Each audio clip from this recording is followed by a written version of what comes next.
வார்த்தையான இயேசுவை பற்றி அறிவிப்பதில் நான் மிகுந்த மகிழ்ச்சி அடைகின்றேன். வேத வாக்கியங்கள் எல்லாம் தேவ ஆவியினால் அருளப்பட்டிருக்கிறது.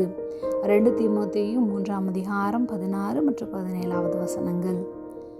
வேத வாக்கியங்கள் எல்லாம் தேவ ஆவியினாலே அருளப்பட்டிருக்கிறது.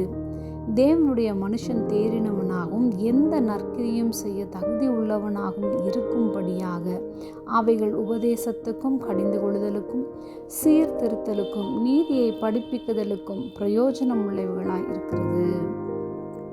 சிறு வயது முதல் வேதத்தை நன்றாய் படிக்க தியானிக்க முயற்சி செய்ய வேண்டும். வேத வசனங்கள் நம் வாழ்க்கையை முற்றிலும் மாற்றிவிடும்.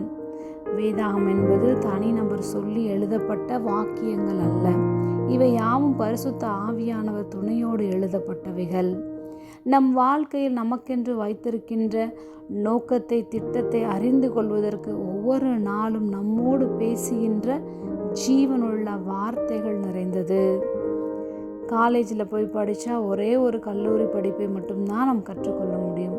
ஆனால் கர்த்தர் சமூகத்தில் சென்று படிக்கும் போது நம் காலங்கள் யாவும் அவருடைய கரத்தில் இருக்கிறது என்பதை நாம் அறிந்து கொள்ள முடியும்.